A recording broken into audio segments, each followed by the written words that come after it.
Andeham Sri Guru Sri Yuta Padakamalam Sri Guru-vaiṣṇavam Sacha Sri Rupam Sagrajatam Sahagana Raghunathanvitam Tam Sajivam Sadvaitam Savadutam Parijanasahitam Krishna Chaitanya Devam Shri Radha Krishna Padam Sahagana Lalita Shri Vishakhanutam Sacha Om Ajnanatirandhasya Jnananjana Shalakaya Chakshurunmilitam Yena Tasmai Shri Gurave Namah Guru-vaiṣṇava Guru-ganarashishasambhushitam Chinta Chinta Samastvedanipunam Shri Rupa Panthanugam Govinda Vidam Mujjalam Vartanam Bhakti-anvitam Sundaram Mande Vishwagurum Cha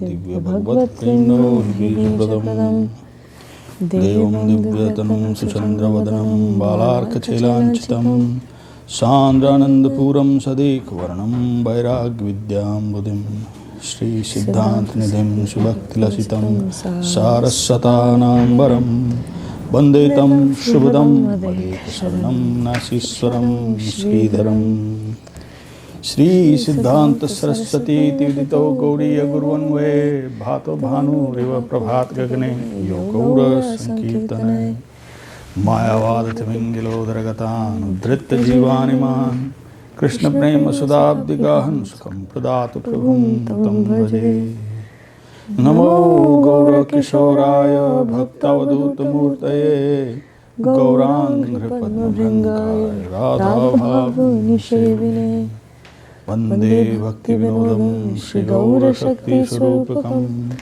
Bhakti Shastragya Samrajam Radha Rasa Sudhanidhim Gaura Vajashita Sheshaira Vaishnavaira Vanda Vikraham Jagannatha Prabhum Vande Premabdhim Vidha Vaishnavam Vancha Kalpatarubhascha Kripa Sindhubevacha Patitanam Pavanebhyo Vaishnavebhyo Namo Namo Panchatattvatmakam Krishnam Bhuktarupa Sarupakam Bhaktavataram Bhaktakyam Namami Bhakta Shaktikam Namo Mahāvadanyāye Krishna Prema Pradayate Krishnāya Krishna Chaitanya Namine Gaurātuse Namah Jayatam Surto Pangor Mamannamatirgati Matsarvasya Padam Bhojao Radha Madanamohano Divyad Vrindaranya Kalpadrumadha Śrīmad Singhāsanastho Shri Gandharva Shri Govinda Devo Preshthādevi Sevyamano Smarami Shriman Rasa-rasaram Bhivam Shri Vata Tata Sthita Karshan Venu Shaner Gopi Gopinath Shri Astana Vrindaya Tulsi Devai Priyaya Keshvasya Cha Krishna Bhakti Sade Devi Satyavatya Namo Namah Atnatva Mantra Gurun Gurun Bhagavatarthadan Vyasan Jagat Gurun Natva Tato Jayam Udire Jaya Sa Parikara Shri Shri Guru Gaurāṅga Gandharva Govinda Sundar Pad Padmanam Jayastu Jaya Sa Parikara Shri Shri Guru Gaurāṅga Gandharvika Giridhari Yupad Padmanam Jayastu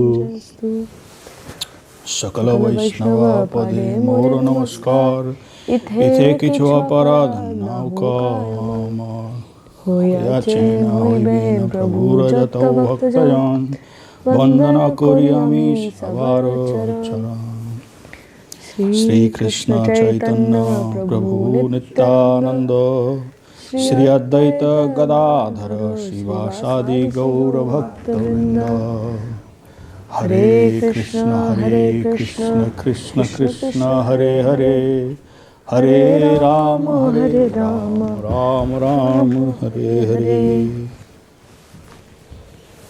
Sāstang Dandavats Pranam to all the Vaishnavas, devotees, servitors, serving at the lotus feet of Om Vishnupad Śrīla Bhakti Sundar Govinda Dev Goswāmī Mahārāj, Om Vishnupad Srila Bhakti Rakshak Srīdhar Goswāmī Mahārāj, and Om Vishnupad Vishwaranya Srila A.C. Bhakti Vedanta Swami Prabhupada worldwide.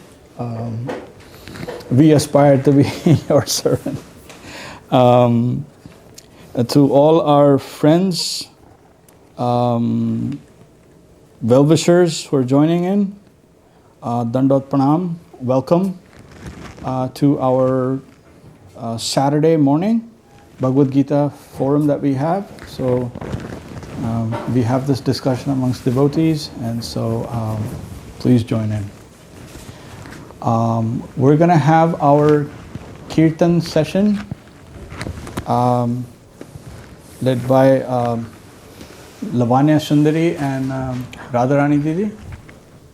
So we'll begin with that, and then we will discuss our Bhagavad Gītā verse 45, chapter 2. You're good.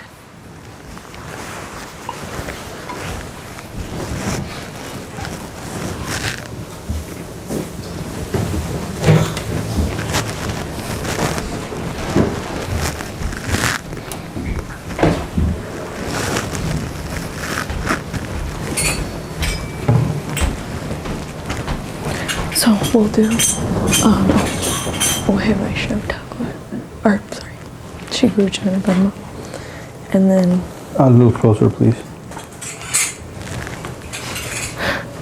have fun. Yeah, 74. Then we'll do Dayāl Nitāi Chaitanya, and then we'll do Gaurāṅga bolite with the 30-beat version.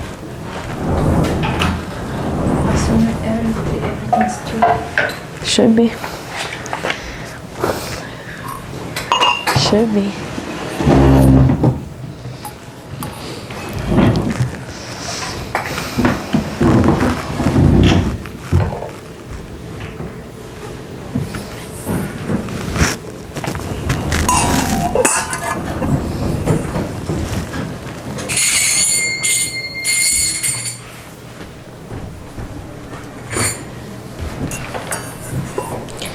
Bhaja Śrī Kṛṣṇa Chaitanya Prabhu Nityananda. Bhaja Śrī Kṛṣṇa Chaitanya Prabhu Nityananda. Śrī Advaita Gadadhara Śrīvasadi Gaura Bhakta Vrinda.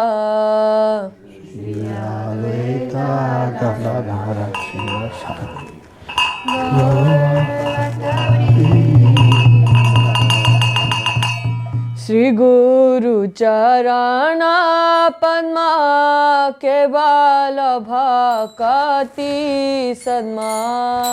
Shri Guru Charana Padma Kevala Bando mui sabadhana mate. Bando mui sabadhana mate. Bando mui sabadhana mate.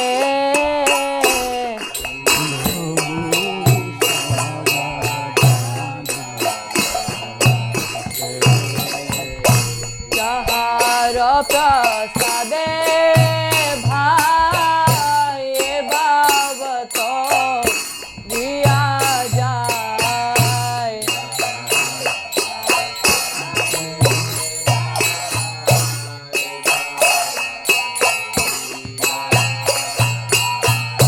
Krishna prapti hoye jaha hote.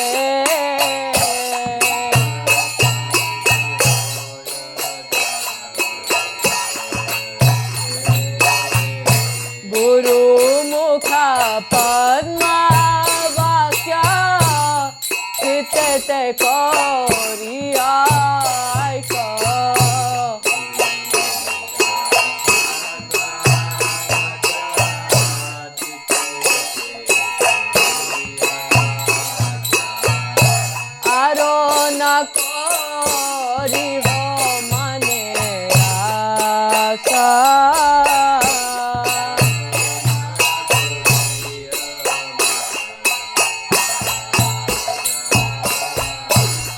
Guru charane rati jaise uttama gati.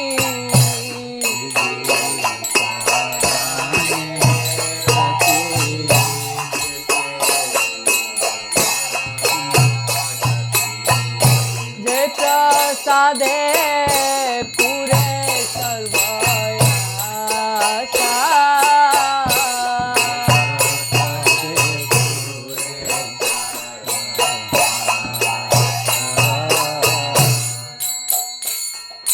Sakudana dilo jai janme janme Prabhu se.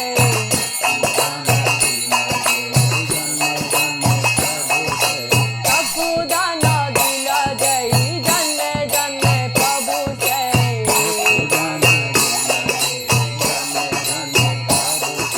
Vidya gyan hriday prakashita.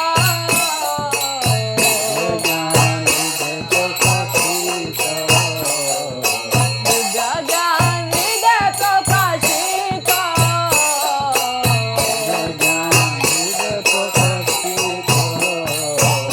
Prema bhakti jaha hote avidya vinasha jate.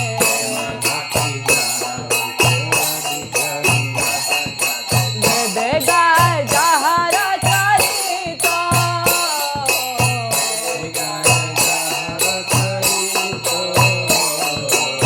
Vede gay jahara charita.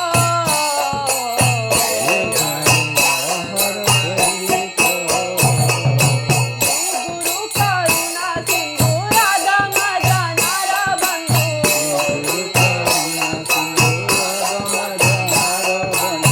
Lokanath tera divana.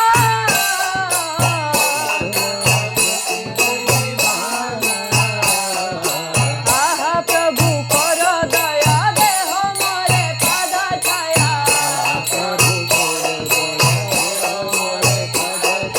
Vede jas kuchu ke bhuvana.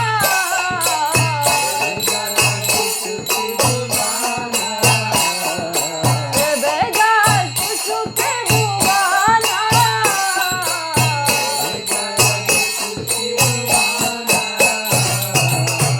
Adama loila charana.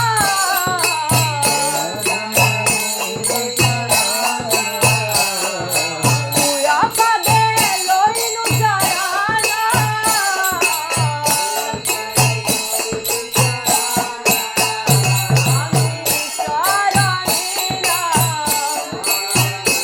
Ami sharanila. Abhaya Śrīpada panne sharanila.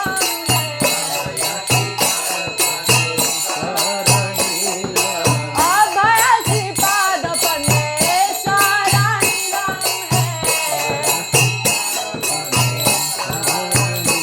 Amar daya karo hai. Daya karo hai. Patita vanchi Gurudev daya karo hai. Adhama patita jene daya karo hai.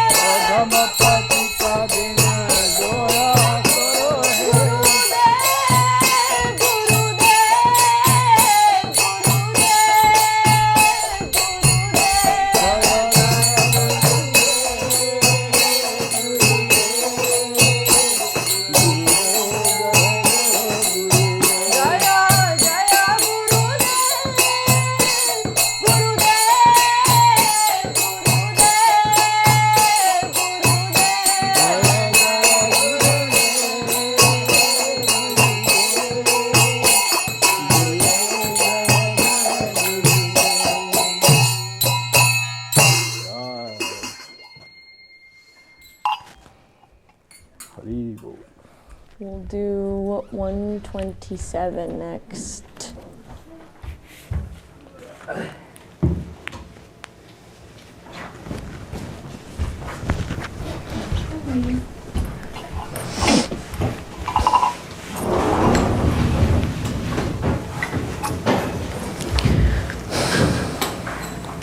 Dayāl Nitāi Chaitanya bole nach re amar maan. Dayāl Nitāi Chaitanya bole nach re amar maan.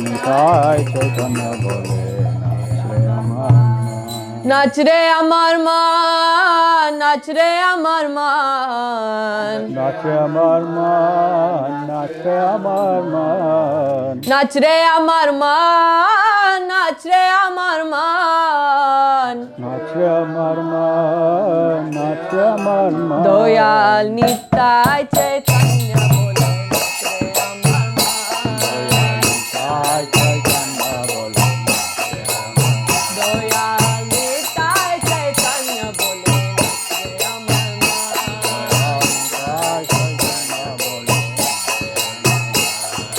Nach re amar maan, nach re amar maan. Emon Dayāl tonari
do 138.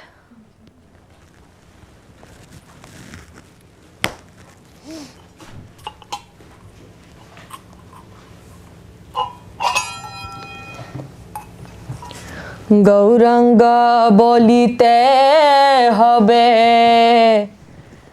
pulaka sharira. Gaurāṅga bolite habe pulaka sharira. Hari Hari bolite nayane babe Nira. Hari Hari bolite nayane babe Nira. Gaurāṅga bolite habe pulaka sharira. Gaurāṅga bolite habe pulaka sharira. Hari Hari bolite nayane babe Nira. Hari Hari bolite nayane babe Nira. Ara kabe Nitāi chada karuna koribe. Kabe Nitāi chada karuna koribe. Saṅkhya basane more kabe tucha hobe. Saṅkhya basana more kabe tucha hobe. Bichaya chariya kabe shuddha habe mana.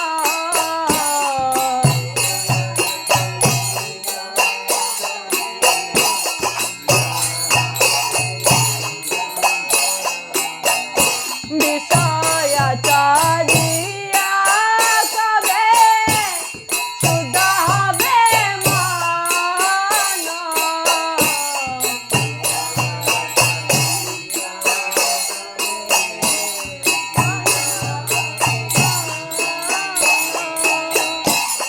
Kabe hamare rabo Shri Vrindavana.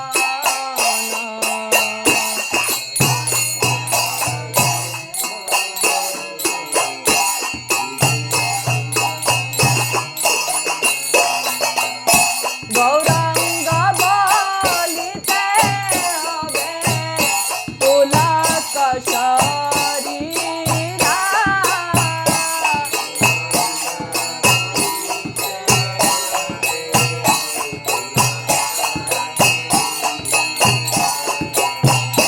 Hari Hari bolite nayane babe Nira. Hari Hari bolite nayane babe Nira. Rupa raghunatha pade hoibe akuti.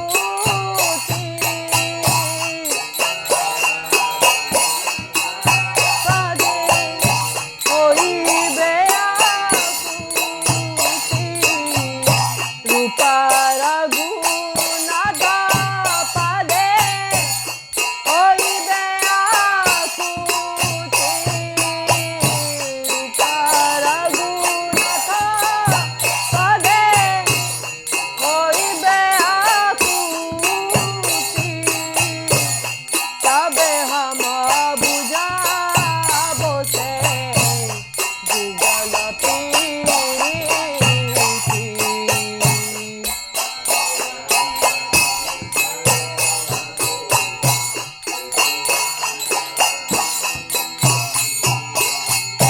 Rupa raghunatha pade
Gaurāṅga bolite habe pulaka sharira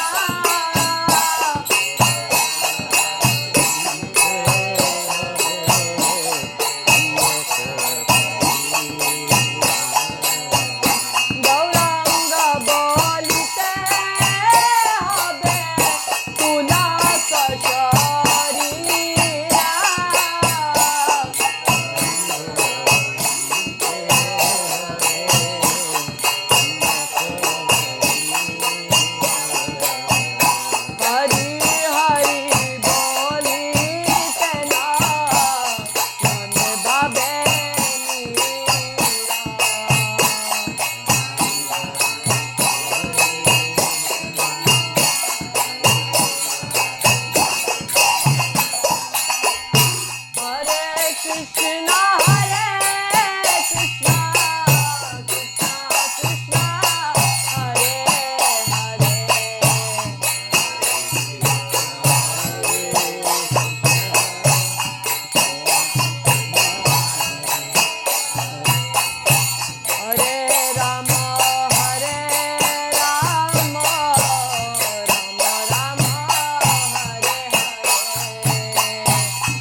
Jai Lavanya Sundari Didi ki Jai.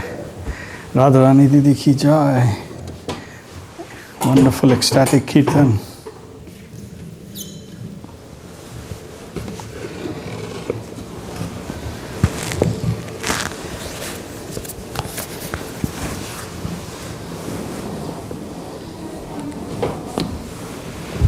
So we were at, we stopped at verse 44 last time, chapter 2.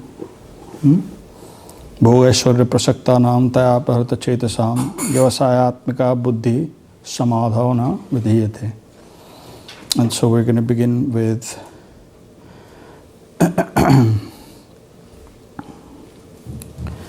let's chant 45 and 46 together, and then we'll discuss them and then continue. So 45 and 46.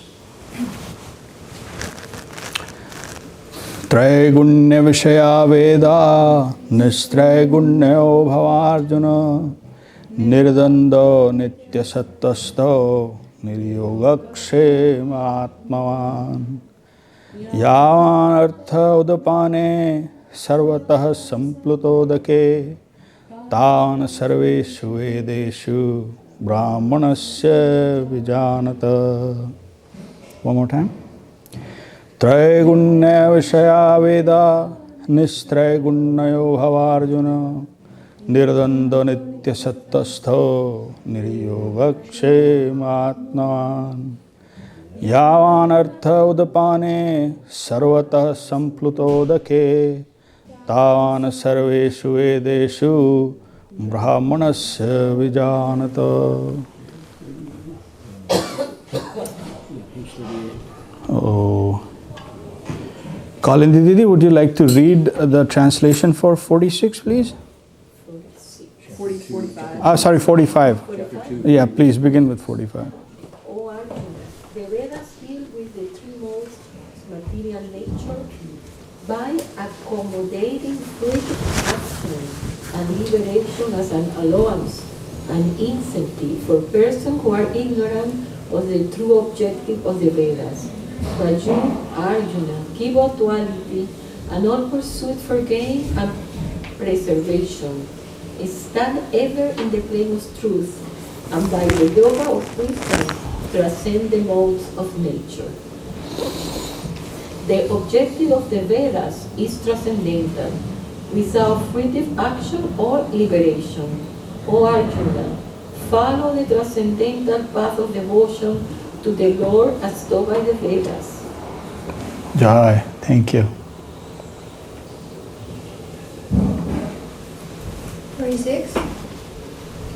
As all the purposes served by several ponds can be served better by a large lake, similarly the fruits of worshipping the various gods by their respective Vedic prayers are surpassed by serving me, the knower of Brahman, who thus knows the purport of the Vedas, fulfills all life's objectives.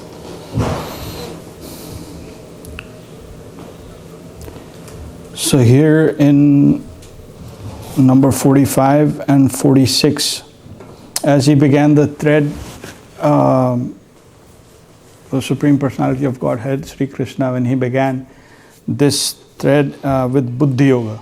So he introduced buddhī-yoga, and here he has pretty much stated that the jurisdiction of the Vedas, Vedas is something that the Vedic culture, the Sanatan culture is based on the Vedas, the Vedic thought, the Vedic philosophy, Vedic darshan, and dharma, artha, kama, moksha, the four objectives of actually following the Vedas. So in summary, he's rejecting all four of them. Saying Traygunya Vishaya Veda, which means that the sum and substance of the Vedas is how to navigate expertly within the three modes, sato, rajas, tama,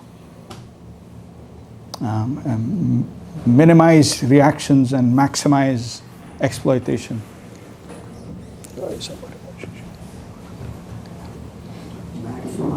Exploitation. So this is, you can say, scientific exploitation. So he says, Tregunya Vishaya Veda, Nistregunya Bhavardhana. But for you, I recommend that stand in pure consciousness. Yeah? Nistregunya Bhavardhana. Nirdanda, the non-dual plane.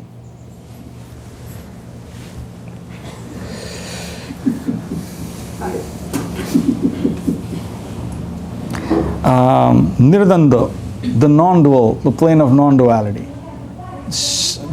You know, he says, because before he has indicated that, you know, vyavasayatmika buddhi and samadho na vidhiyate, which we covered last time in detail. And so here he's instructing, stay in that plane. Nirdando and nitya satta. Nitya sattastho. Be situated in that purified existence. Nitya sattvastho. Without any want of niryoga kshema atmavan. So as free from acquisition and you can say preservation, as it says here. So free from acquisition and preservation, you stand in that purified plane of pure consciousness. Be situated there. Atmavan. Be situated in the self. So here he has, in the initial thread, he had highlighted the importance of Vedas, the injunctions, how you should follow them, how you should continue to do that. But as he completes that thread, here he is saying, give it up. Transcend. Huh? Transcend. Yes. Jai. But Transcend. to transcend, you need every step to get to the next step. Yes. Very good. Yes. So step by step. That's why he's going step by step and not no shortcuts. Yeah. So if we think, They're well, very popular. yeah, like, hey, you know, so since that's the final goal, then we'll ignore all the injunctions. So nirdanda nitya sattvasto niryoga kshema atmavan. And then in verse 46 he says, yavanartha udapane sarvata sampradodke tavana sarveshu vedeshu brahmanasya vijanata.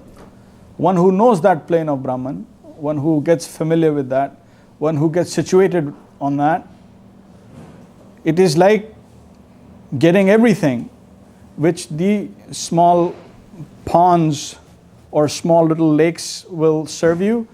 The big reservoir or the ocean can give you all of that in one way. So he's the small ponds and the little things that he's indicating here in comparison to that plane is within the purview of the Vedas. So you are trying to enjoy using the Vedas. He says all that enjoyment you will find in the higher plane as you go along. Now here there's a difference in the approach to the higher plane. Like initially I said, our approach is the descending process. So we submit not as an end-all and be-all to be on that plane. our samarpan or our surrender is for service. It is for that positive connection, that dynamism. It's not for this intermediate plane. It will come, but it is what it is. And why there is so much of pleasure? It's mostly because of the relief, because that knot of action reaction is cut. So we are told like that at this plane, the action and reaction ceases. So we are no longer bound by the reactionary plane. So that pleasure that is felt, or it's more because of the relief, nirvana. So the relief is replaced by, this agony is replaced by this knowing, this peaceful feeling, knowing that you're right. I can't say it correctly, but I have the feeling. Move on. Jai, no Jai. So it's that's why it is. So the ascending processes, that's where they kind of truncate. This is where as high as they can go through the yogic processes and the Ashtanga-yoga and things of that nature. So this plane is the highest. But for us, it is like a transition and not the final destination. So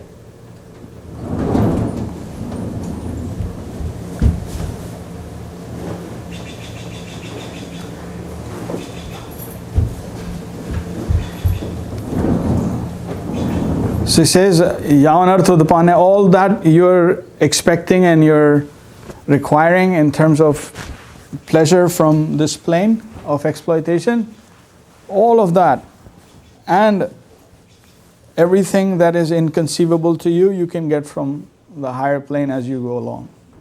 So not to worry. Why he has said that is, just because you'll be dissociated from this plane doesn't mean that what you derive from it in terms of experience, in terms of the minuscule pleasure, don't think that's gone. So there's higher pleasure. There's higher pleasure. There's higher, richer experience. So as one goes along the path. So that's why it is said here. And that's why he says here. So he's comparing, the ponds, the little puddles of pleasure that are found within the Vedic purview, comparing that to an ocean of, the plane of pure consciousness. Just as a comparison here. I see the vision I'm getting is like the perverted reflection and then the clear reflection. Beginning to form, but in its pure yes. Right side up. So nothing is lost. All the debris is lost. Jai. Very nice. Yes. And he's essentially saying that at this point on, from this point on, you actually don't need the Vedas.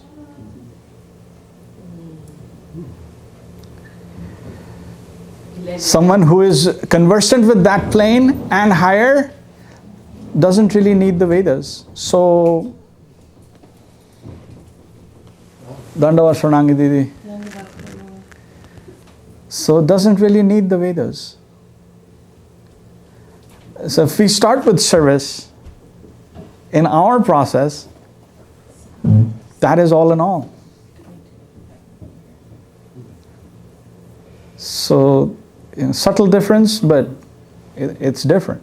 We're not so much interested in like strict Vedic injunctions, because that's vidhi, you know. We're not about that.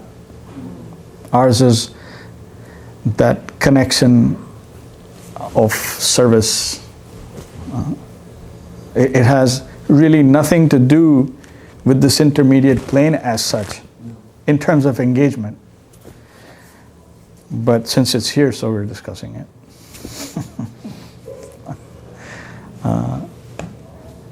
One more interesting thing is,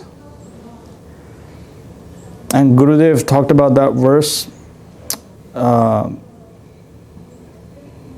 the Upanishads give an indication of this level of existence, of adjusted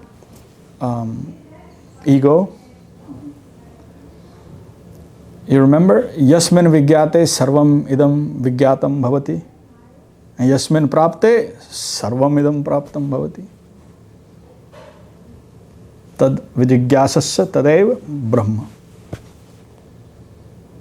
So, having gotten or yasmin vigyate, having or knowing that, everything else is known.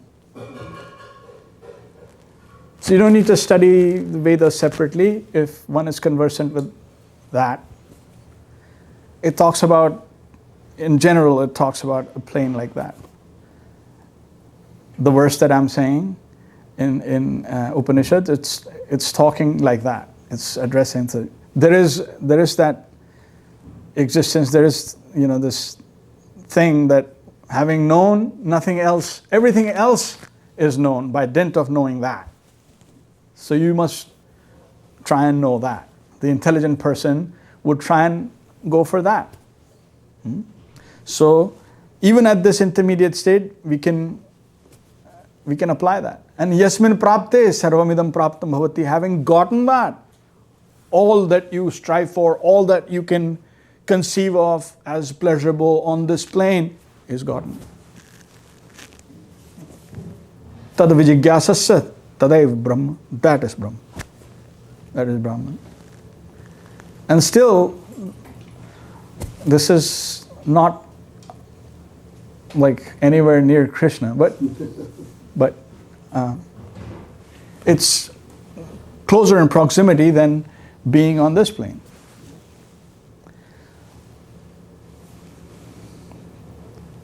So those are the, you know, different angles of vision that you can apply to these verses and see it. We can appreciate it like that. What he is explaining to Śrī Arjuna.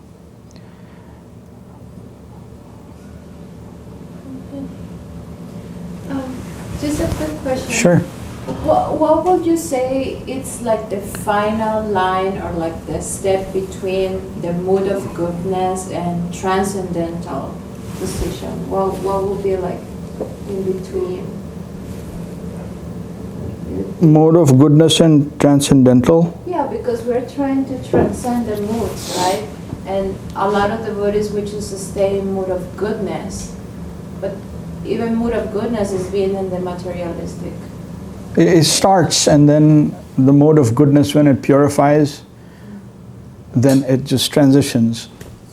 So it's sattva-avalambi parasattvam vishuddha sattvam. So, but those are transcendental. Sattva is also translated as like completely purified existence. So not just satogun, but satogun in the higher stages, then it becomes like that. It's graded, but it's tricky. So that's why in the descending process, we don't really have to calculate. Yeah, exactly. I'm not like, I'm gonna, at this stage, now I'm transcendental. There is no such thing, you know. No. We're not striving separately for any of this. Too mechanical, huh? It can be too mechanical. Yeah, very good. Yeah, no, that's right. It can be too mechanical and analytical, and then one can lose sight of what one is actually after. Then your ego is in charge. Right. Danger. That's a good point. which you are trying to lose or which you are trying to purify. See, ascending means the ego, means control. I want to control my breath. I want to control my heartbeat. I want to control everything. Versus, I'm going to let all go. You know, I pray to the higher energy to take control of me and take me in that direction. Then all these things, we don't have to calculate.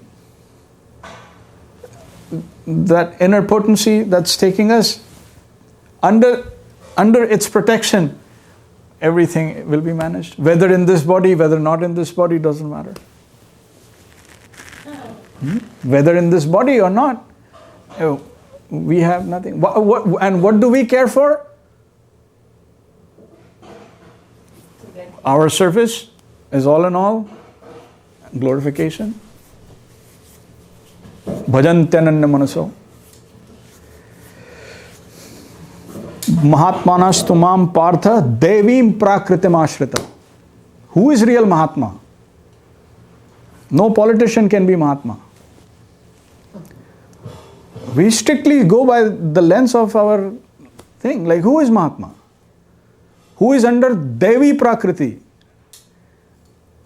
Not, this Prakriti. Devi Prakriti. And the internal. And what is their engagement then? Is it calculation? Is it... Surrender. It's bhajan tananya manaso, ananya. Exclusively devoted and doing our service, glorifying everyone, and surrendered to the holy name. And when transcendence comes, when it goes, doesn't matter. Our purpose is not to be stuck here. That's why, I thought that in a little more detail, so that, if we know of it entirely, properly, then one can mentally see that compared to service, compared to Vrindavan, compared to that aprakrita plane, what is this? When we're personally dealing with Krishna, this is nothing. So, Brahmano hi pratisthaham.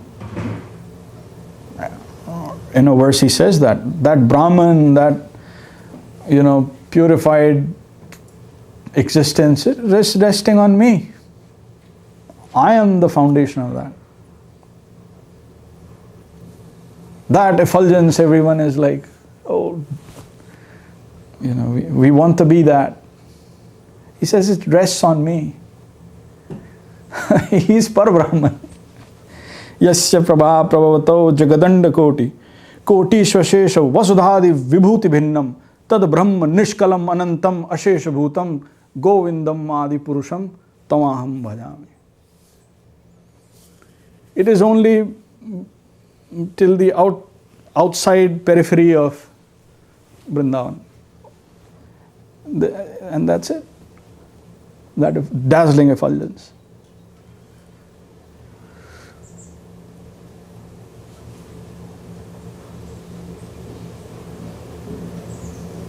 Jagadanda Koti, and millions upon billions of planes of existence are resting on it. Vasudhadi Vibhuti Bhinnam, and different kinds, and all variegatedness is resting on that. That's like the elemental pure existence. But our destination is not that. Now that verse, Yasmin Vigyate Sarvam Idam Vigyatam Bhavati, you apply to the highest plane, the Parabrahma, then even Brahman is true. Once who is conversant with Krishna Tattva, then Brahman is also known. So, and yasmin prapte sarvamidam praptam bhavati. Once we have the association of Krishna, this won't even matter. But one will know of it. So see how verses move. I explained a verse from the Upanishads which is saying about Brahman, like once having known that, everything else is known. But you go furthest, and then you apply that same verse to that condition, then it's applicable to Brahman also, and all the other intermediate levels. Then everything else is known. Perfection. Ultimate. So once ultimate, then all the other things will be known. No separate endeavor is required for any of this. We are trying to purify, lose our false ego. We are trying to purify and correct our ego. And if we get into any ascending processes, that will be detrimental to progress. Does that make sense? Why it will be detrimental? Because we will be applying control. We're back into the mercantile business. In a way. So we will be exerting our ego. Whereas our process is entirely different. It is to not have false ego. To let go. To let go. But who fires the boss? Huh? Who fires the boss when you've got the only boss is your ego? That's the business we're in now, is trying to... That's Sharanagati, no? That is Sharanagati. When you take shelter, then you're taking shelter of not your false ego, which is completely different from the processes of control. Now control your breath, now control this, now control that. Now I'm in no way saying that those are bad. Those are for certain people, and they elevate, and people get elevated. You know, there are entities, and there are beings, and there are various levels. But like Krishna says, yanti devrata devan, pitran yanti pitrvata, bhutani yanti bhutejya, yanti madhyajino pimam. He says, you want to go to a devalok, you want to go enjoy in a certain way, company of women, company of men, or unlimited this, unlimited that. They're all there. And you can ascend. But if you want to go those kind of places, then you proceed accordingly. Or if you want your ancestors, you can proceed accordingly. You can go there, join them. Bhutani, there's people who are completely different. They want to have ghosts and other, like, those kind of creatures. So you can get into that kind of company. And he says, those who worship me, Krishna, then they come to him, then we go to him. Very simple. So then, why is he saying all of this? Because it's our choice. It's our choice, my choice. And those who choose Krishna, when he says that, Sharanagati is the only way.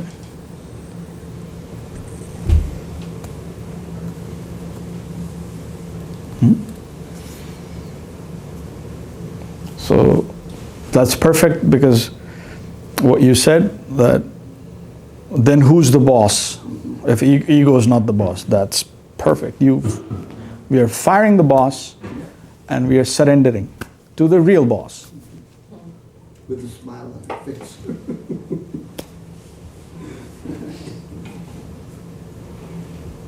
How beautiful is that? It's like a constant endeavor to find that boss. We have to, That's why we have each other. because it's about insight. It's about, correcting our own thing. Ego is in each one of us, and so. I mean, there's gross things, there's subtle things, like you talked about controlling the breath and whatever. We try and control everything in our environment. Even our ideas are more important than anybody else. So many things, and it creeps up so subtle. And really, if that was our goal, to give up our ego, period, we couldn't attain that. But by doing seva, then it falls away. That's what we're told. If we can surrender to whatever degree, then that purification, the taste for the other things, and they'll just fall away. It's incredibly merciful. That's why we keep saying Namo Mahavadannaya. Śrī Kṛṣṇa. What does that? Yeah. So Mahaprabhu is enabling that, and that's his entire program. And we are fortunate to somehow get connected. But it's a descending process, right? We depend on the Lord, it descends. Yeah. So, but we still have to do. But it doesn't mean that we are in control of our doing. No, we cooperate. So that kind of doing is cooperation. That's why environment is favorable. The choice comes in. So whatever is coming toward me is favorable. It's coming to me with the purpose of taking me in that direction. So that's why the resistance that we internally have because of the false ego to resist everything other than my conception, that chips away. And that is called a sadhana. You're practicing life, that is exactly what that is. So doing away with all the anarthas, anartha nivritti, sadhu sangha, and so forth. Starting with Shraddha, faith. Because faith everyone has. Why? Because it is an attribute of consciousness, just as free will is. If anyone says, no, I don't have faith, I'm an atheist, that's a kind of faith. They have faith that they'll wake up in the morning too.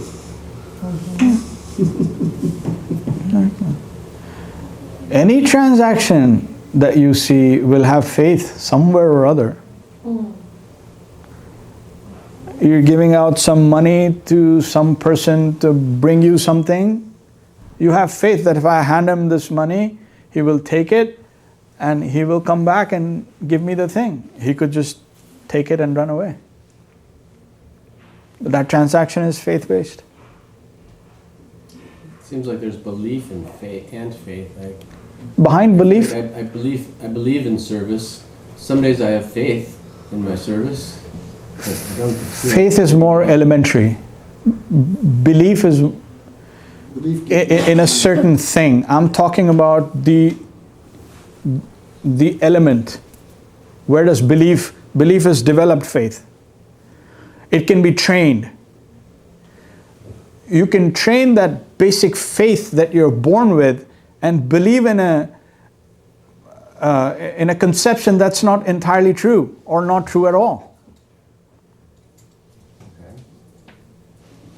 But what is most important is faith in its form as is. Just like freedom to choose and a choice. There's two different things. So faith is elemental. That quantum of faith that we have, it gets fragmented into various belief systems. I believe in this, I believe in that, I believe in that. All of that is resting on that quantum of faith that we have.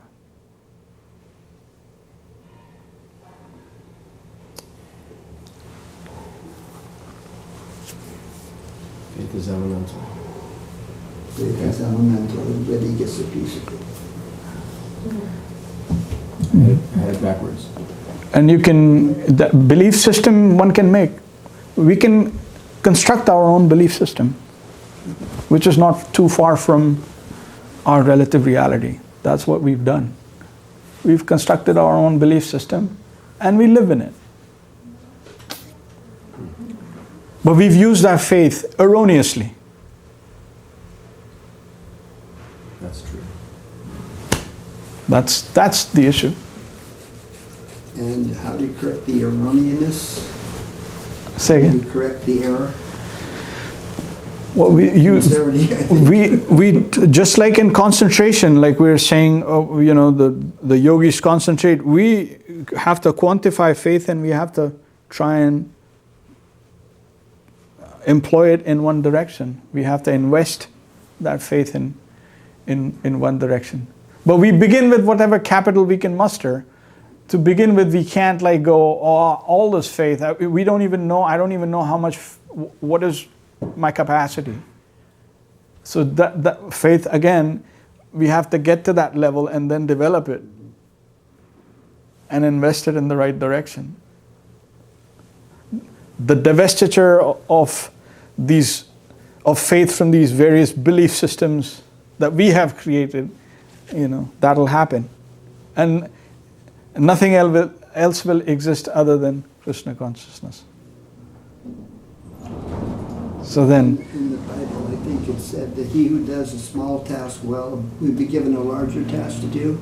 I think that even if you're in error, but you're so sincere, yes, that sincerity will pay off. Beautiful. If you take that bad position, it'll manifest into the proper direction. With surrender, that will come. Yeah. Not without surrender. Yeah. Well, that's already you have to arrange that in your brain. So that sincerity of surrender, if that is there, then these other things, there's no need to calculate separately. No need to calculate, like how much of my faith have I gathered together. Today is a little less, tomorrow. We can't do that. Can't do that on an ongoing basis. How can we do that? That's why we get the service connection, we come together, we study together, and with that sadhu sang, with that satsang, then these things become more and more clear. How? Because your faith and surrender is getting nourished, and now one is coming to a point where one is... Where you're eligible for mercy. There is no eligibility, otherwise it wouldn't be mercy. Mercy doesn't flow like that. When it rains everywhere. Yes, it does. Huh? That's the quality of mercy. Mercy is, it's above justice.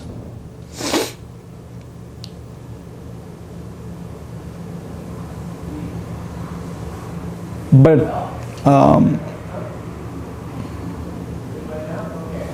without mercy, then again, none of it would be possible. So, mercy, by mercy can just, no step by step. In one step it can do everything.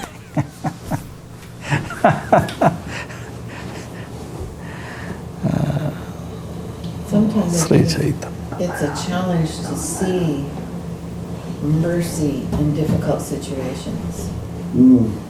You know, when we're going through some difficulty, whether externally, internally, whatever, it's hard to see that there's mercy in that. It's hard to remember the Lord. But remember, Guru Maharaj, sometimes he describes it that the Lord, these difficulties are coming to adjust us.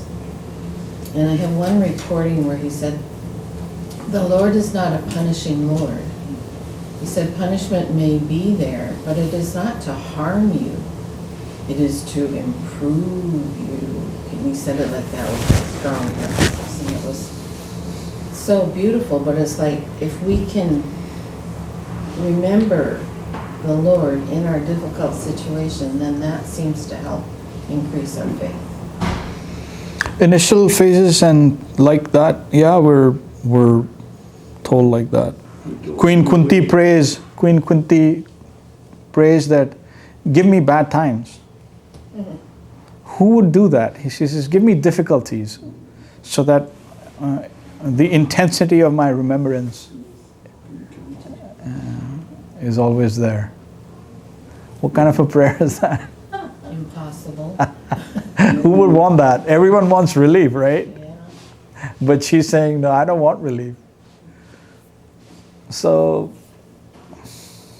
And sometimes when a punishment is there, or some sort of feeling of punishment, we're looking at the eternal, every wave is favorable. Mm-hmm. I don't want to surf today.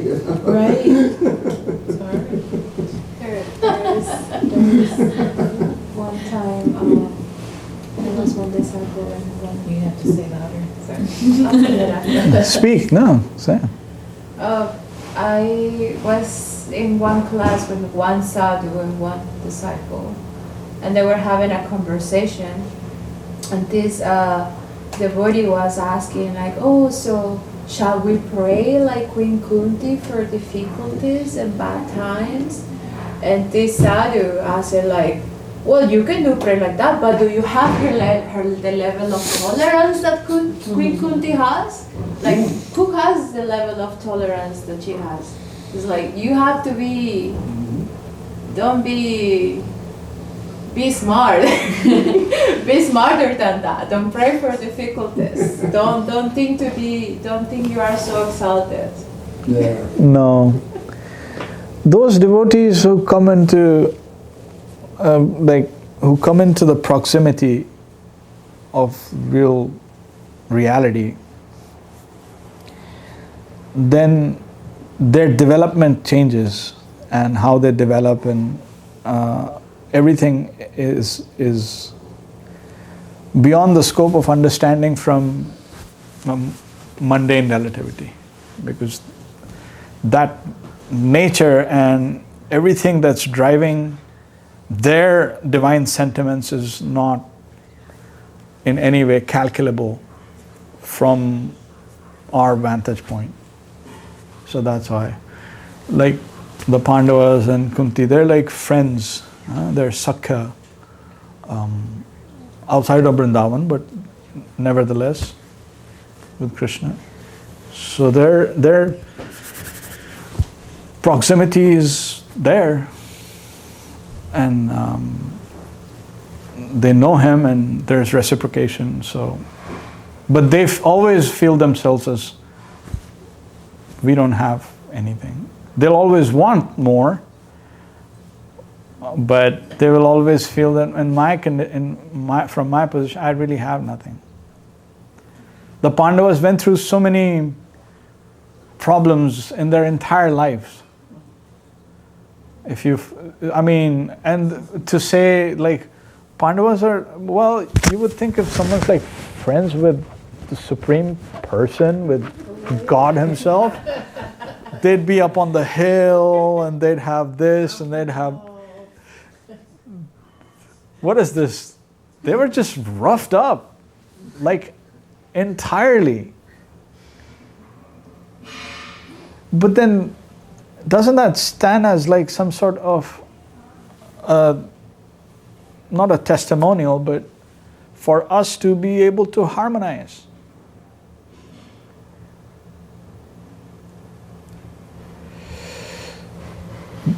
Why? Because we're approaching the highest harmony. No, we're approaching Krishna. Approaching Krishna means approaching the highest harmony. So we must have some sense of, at least harmonizing some little things. So these kind of examples and these levels from our vantage point, they're all like ungettable, but we can learn something from that in terms of let's try and harmonize this. Like someone getting close, but yet externally they're like being troubled, and their external conditions are like indiscernible. Like there's no way one can tell from outside calculation that, oh, they must be devotees. They must be slaughtered. They must be very elevated. There is no way to tell. So there is some culture, and there's this, culture of these surrendered souls that you come into contact with, and things percolate, and through that some vision develops, and then one is able to see, that's actually so desirable to have that kind of proximity. And then you get some other proximity, then that is even more desirable. So like that, it tries to pull us in that way. Because Krishna is the highest harmony. So the mind must be defeated. The intellect and the mind must be defeated and confounded. Only then we'll be able to come to harmony. Because otherwise, by mundane calculations, we'll never be able to make any sense. And we will always run around in circles. Like, but this doesn't add up. It will never add up. It will never add up.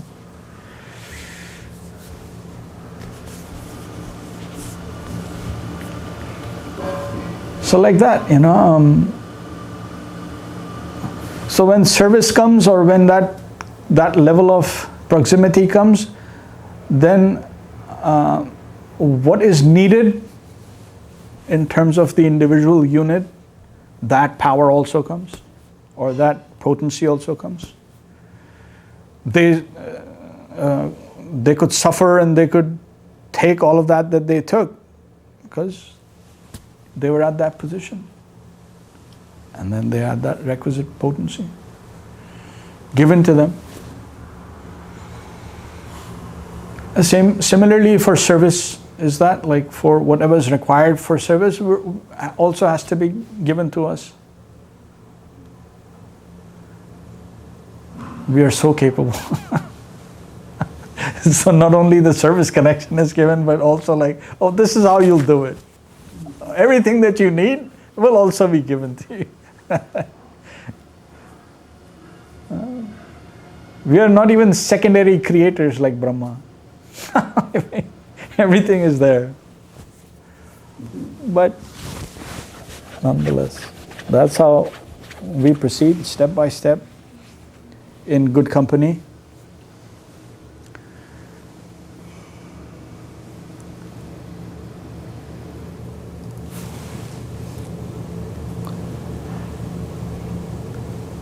Brahmanasya vijanata. Now he's taken us to transcendental. Now the next verse, he'll start this other thread. Now get back to your plane of duty. What is your action? What is the perfect action? So the next verse, let's chant this on. We have time, right? Yes. Let's do the just this verse. This is very, very important. 47. Karmanyevadhikaraste ma phaleshu kadachana ma karma phala heturubhur ma te sangosta karmani. One more time. Karmanyevadhikaraste ma phaleshu kadachana ma karma phala heturubhur ma te sangosta karmani. Shamagopa Prabhu, would you like to read? Your right is to your work, never to the fruits. Be neither motivated by the fruit of action nor inclined to give up action. So remember, this thread started from buddhī-yoga. He's saying from whatever level you're at, I will give you that understanding. When you come into this culture of surrender, I will, from wherever you're at, you may be at Brahman realization, you may be this, you may be that, or you may be at karma, you will come to me. You can come to me. So from here, from the level of action, because being completely on the plane of doing action, he's saying your right is to, your adhikar is only to your work, performing work. Never to the fruits. Be neither motivated by the fruit of action nor inclined to be inactive. The way this thing is set up, it's not possible unless one is conversant with buddhī-yoga, one is conversant with actual surrender. This is not possible, really, entirely. Because of the exploitative plane, the very premise is that what's in it for me? I will approach something, and before I approach something, I will always ask, what's in it for me? And it's saying you can't do that. You can only work. So I take up an employment, they go, well, about pay, I'm going, no, I don't want to get paid. I'll just work. They'll be like, wow, are there more like you? They'll be, are there more like you? But that work is one thing, but in the social level of things, that's another thing, because we're not getting monetary. We're working on ego enjoyment now.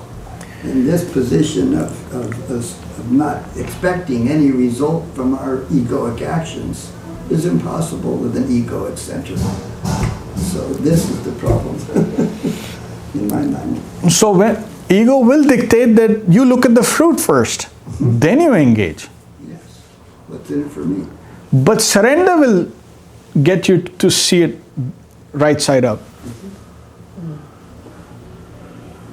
Surrender will make you see, I will do whatever best I can.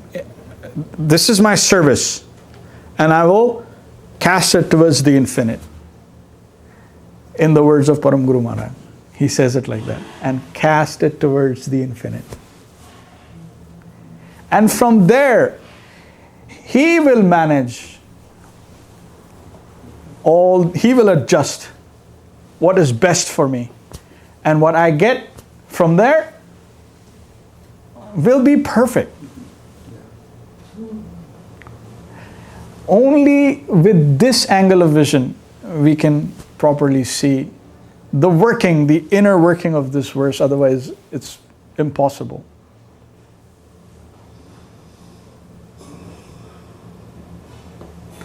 The poetry cast it towards the infinite. It's for you. It's beautiful.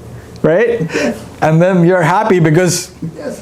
That's what I want. It was this imperfect thing that I put together. I did it for your pleasure. And then what will come to me?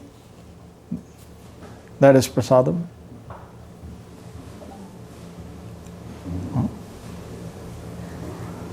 Be neither motivated by the fruit of action nor inclined to give up action. We cannot be inactive. Again, service connection, dynamic. And not float around in some no man's land. No, so very important. Right after Brahman, he's saying, don't give up action. You see, the last verse is Brahmanasya vijanata, and here he's saying, don't be inactive. So always strive for that plane where you're always active. Because that's our true nature. Nai kaschad chanamapi jatu tishtante akarmakrit. For one fraction of a second we cannot remain inactive, factually. That is our innate nature. So any inaction that we see as pleasurable, there's a problem. We need to adjust. And so right after the Brahmanasya Bijanata, he's saying, don't be inclined to give up action.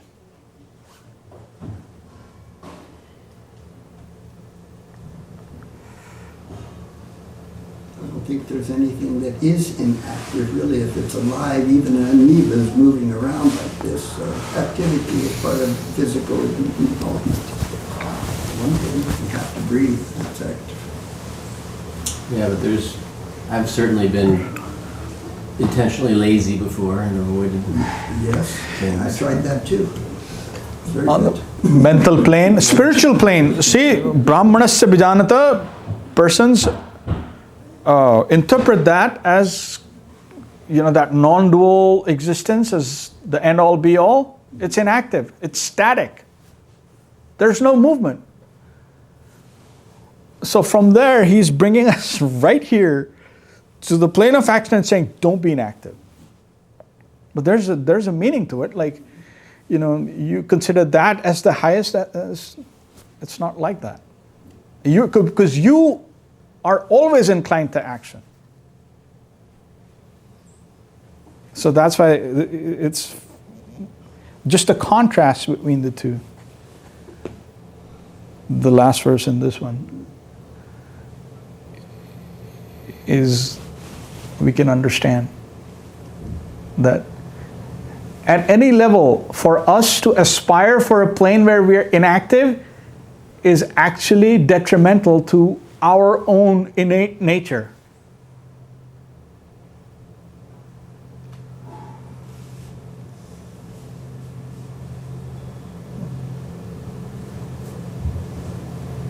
So when we aspire for that positive plane, aspire for service, aspire for dynamism,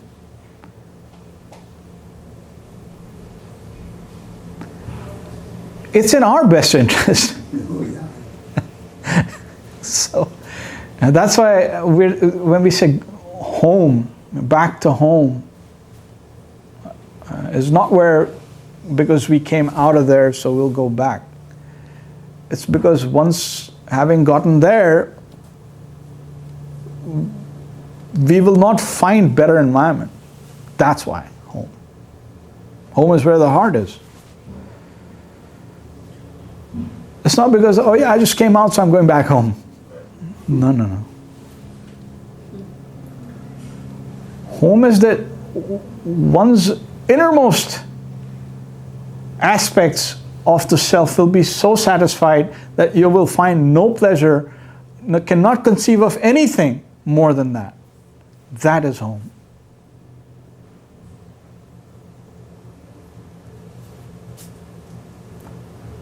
So, not to be inactive. Starting from this plane, this mundane plane where we're in a, whatever condition that we're in, relatively, we have, everything is limited in terms of our understanding, limited in terms of our abilities, everything. But we can start. Because he's instructing us that don't be inactive. You try to work like this. And this is perfectly possible in service, only. So the perfection of any kind of action on this plane is service.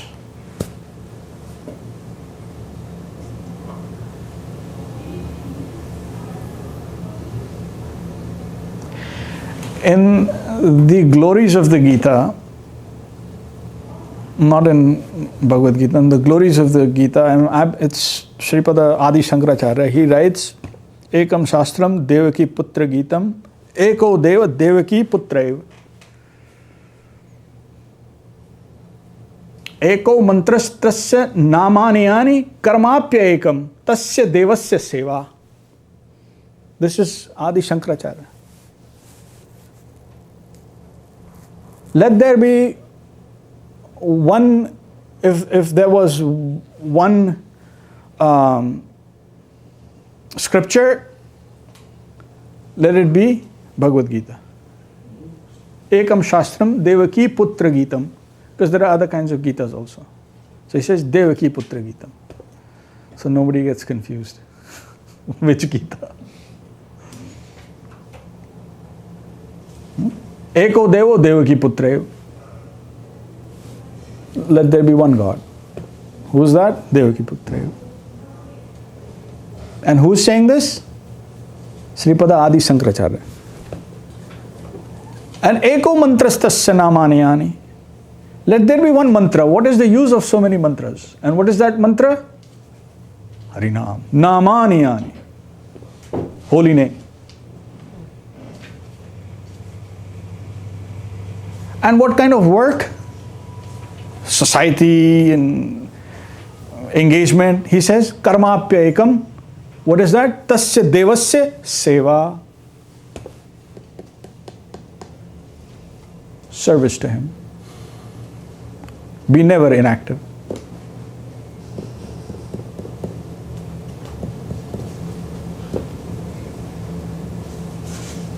And Sripad Shankaracharya has never said this in totality for any other demigod or goddesses.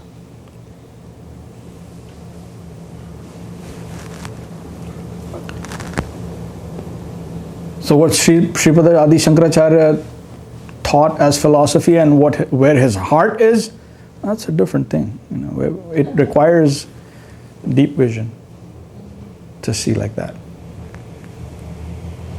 But so we engage in whatever we engage as seva for our highest interest. So our engagement, initially we will work within whatever is given to us and try to do it perfectly and offer it like that. And then that expands. Then that will miraculously. Who does a small task well. Yes, like you were saying. So then it expands, and then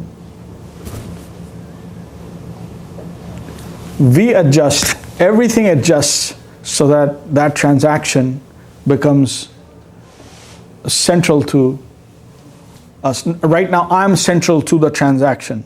Therefore, fruits are more important.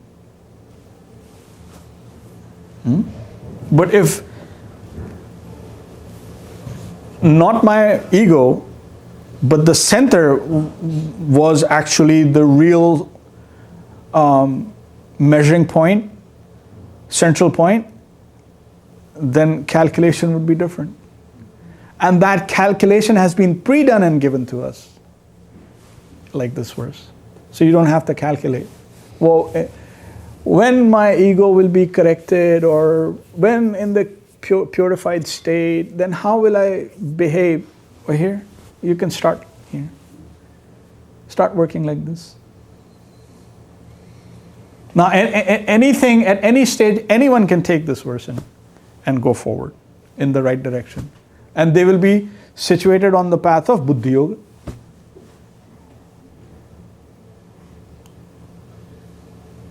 But I see they would have to probably take the path of goodness to get to this place where you would have such a noble intention to work without the fruits, without knowing this. No.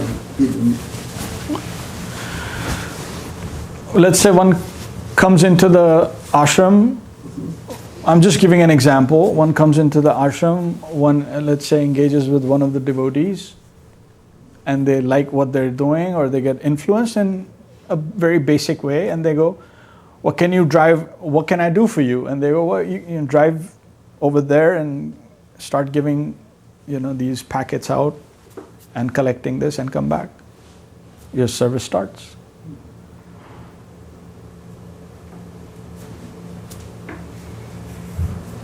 I get it. You don't even realize, Don't even have to have the mode of goodness. no, I see.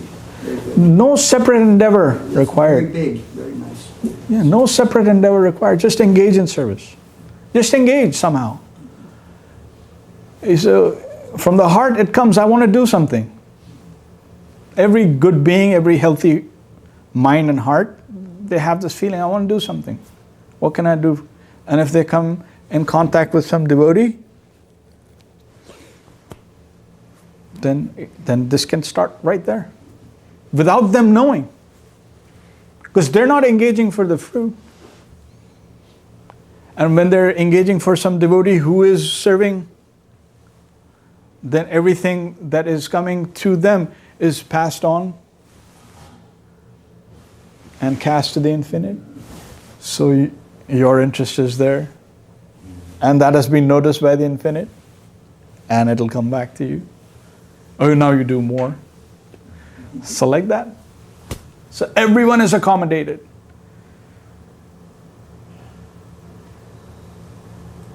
And we are uncompromising about this principle. All accommodating, but uncompromising. Huh?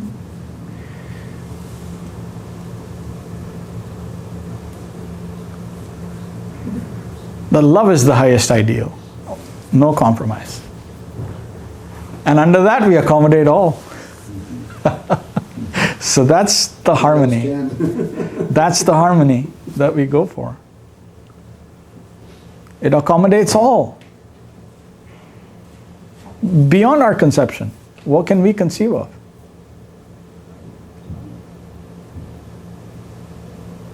The plane of highest harmony. So, that's how we can engage in this. And I could not, for the life of me, understand this verse forever. I don't know for how long. And I was like, I have to understand that. I have to understand that. And I went to so many sages and so many places quietly trying to understand if anyone has that understanding. I could not find it anywhere.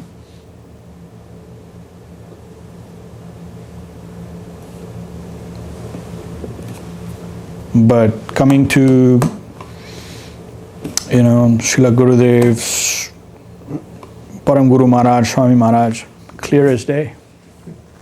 They didn't even have to explain the whole thing. That's the beauty. That's the resonance. They don't have to explain their, just listening and just 2, 3, 4 words, one sentence. That's the transmission. But, we have to be able to receive it.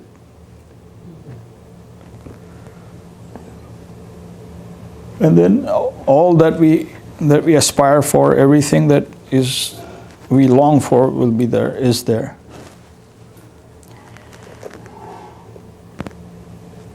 Hare Krishna. Oh, 48. Let's do 48 if you permit. Let's just do this one.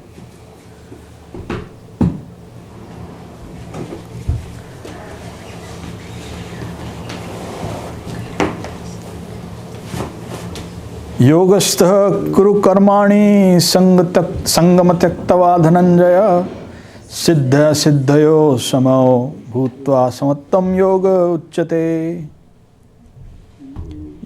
One more time.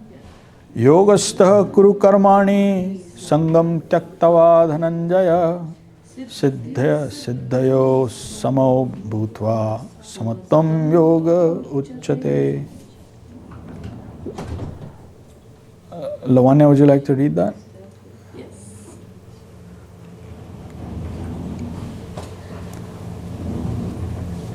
O Dhananjay, give up the ego that you are the doer, and be equipoised in success and failure. Thus, stand firm in the plane of yoga and do your prescribed duties. Such a state of balance is indeed known as yoga. And so, giving up the ego of the doer, remember? We talked about that.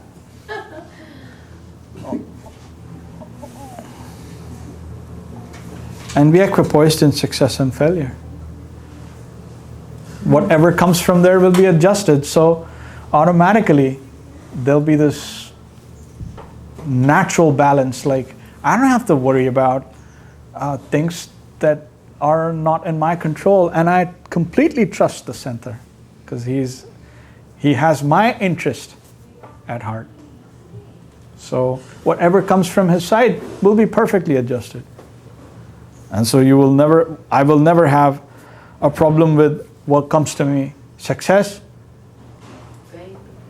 or failure. It's all for my best. That is the real yoga plane of yoga, perfect connection. It's two sides. So how can it be static? Like, imagine calling on a phone to a number where all you hear is static. You hear nothing from the other side. How is that possible? The yoga is that two-way connection. In reality, I mean, what people make of it is their business. I mean,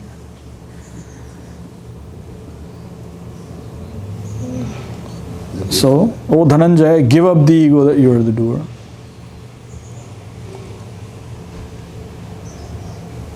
Sangam tyaktava Dhananjaya. So your work should be like that. Most of the time we're either trying to react or trying to implicate ourselves more and more what we think is action. So let action or that propensity be driven by service. And if we can have that, then that's the perfection. Then from that point on, all other things will start falling into place. And who cannot do that? Everyone can do that. It's like, how do I get to that final? Why are you worried about the final stage? Well, you can start from where you're at. That's what we do. Because mind always wants to, like, let me capture. Well, that's the thing, you can't, because it's not within the purview of the mind. If mind could capture infinity, then it would not be infinity. No. But we're always like, oh, that's perfect. Now I understand it perfectly, and I have complete understanding. That's the problem. Thomas Aquinas of the Catholic Church tells the story of on the beach, and he's finding a little boy digging a hole out in the sand, and he asks the little boy, "What are you doing?" He says, "I'm going to move the ocean into my hole." He says, "No, it'll never fit, nor will the Lord fit into your mind. Go away." That sums it up really nice. Really nice, yes. You're a natural preacher, Prabhu. Yeah. I was in the business for a long time. Joy. And I love the business. We used to sing all the time with books by the West Coast, by the West Side. Yeah. Haribo. And his Java and his little pamphlet. Where do you see my grandson? He'll carry the torch.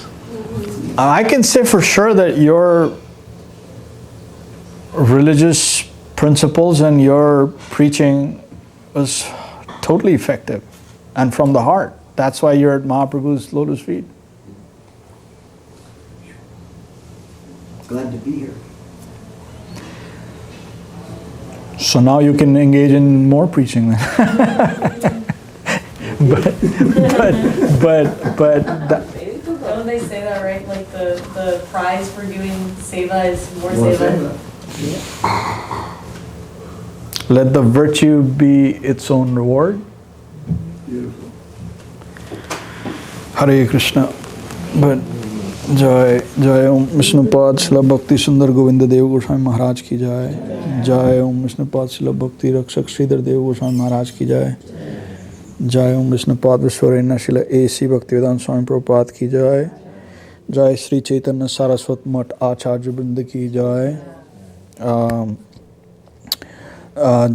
सेवा वृंद की जय, भक्त वृंद की जय।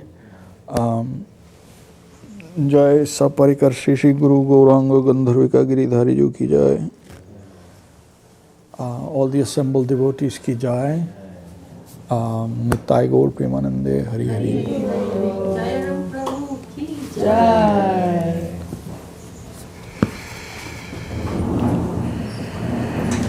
हरे कृष्णा